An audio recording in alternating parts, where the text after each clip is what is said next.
match the cell types listed in column 1 with their sources in column 2 and the primary functional roles listed in column 3.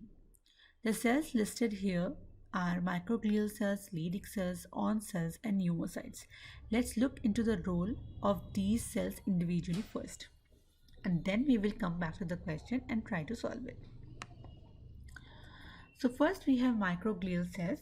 These cells are specialized population of macrophages that are found in the central nervous system, and they are primarily involved in removing the damaged neurons and infections, and therefore are important for maintaining the health of the central nervous system.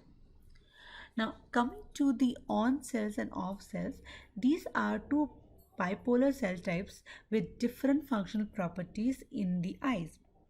Now here, if you see in the dark condition,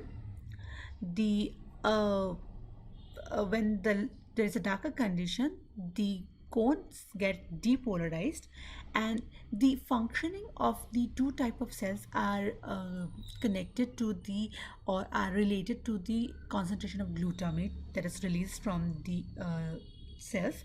So when there is a darker condition, the cones are depolarized and we have release of glutamate.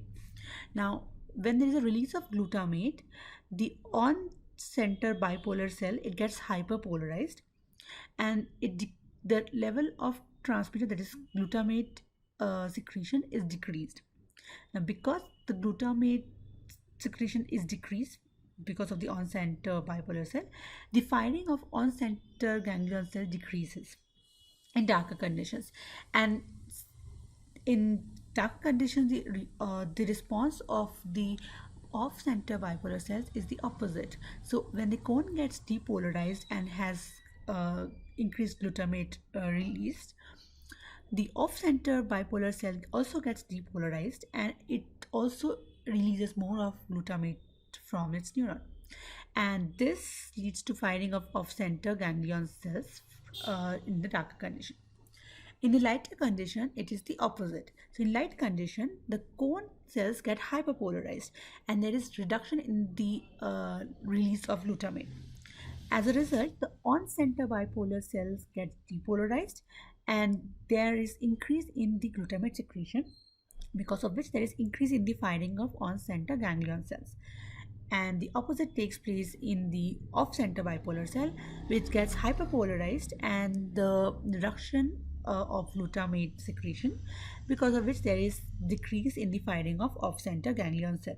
So to summarize, for these bipolar cell types, the off bipolar cells function to detect dark objects in a lighter background, and the on bipolar cells function to detect light objects in a darker background. Moving on, Leydig cells, these are essential and crucial cells located in the testes of the male gonads. They're also known as testicular interstitial cells because they are found in between the seminiferous tubules, which contain the Sartori cells and the germ cells. And their main role is in the hormone secretion. And the last type of cells mentioned are the pneumocytes. These are cells that line the alveoli and they comprise the majority of the inner surface of the lungs. They also have two types of pneumocytes, which is type 1 pneumocyte and type 2 pneumocyte. The type 1 pneumocyte, as you can see here, they are the squamous flattened shaped cells. These are mainly involved in the process of gas exchange between the alveoli and the capillary. While the type 2 pneumocytes that we see here, which are here, so these are mainly responsible for the secretion of pulmonary surfactant, which reduces the surface tension in the alveoli, and as you can see that they are cuboidal in shape and they process many such granules. Now coming back to the question, now that we have looked into the function of each of the cells, let's try to connect the dots. So even if you don't know the function of each of the cells, just by name you should know that pneumocytes refer to lung. So you should start with S, which is the correct answer is 1 from column 2. So you should look for S1, which is there, and D, which is gaseous exchange. So you know that this is the correct combination, and that's present in these two options. Now in these two options, the other option that you should know is Leydig cells, because they are also very specialized cells and they are found in testes and they are mainly involved in the hormone secretion. So Q4B. So you should find that here, and that should give you the option that D is correct, but you should further confirm it by looking at the other options as well. So which is P3C, microglial cells in brain, which is involved in phagocytosis that we have just read, and R2A, which is on cells which is present in eyes, and this is involved in visual transduction. So therefore the answer to this question is D. To know more about cell biology, you can refer to this course offered by NPTEL.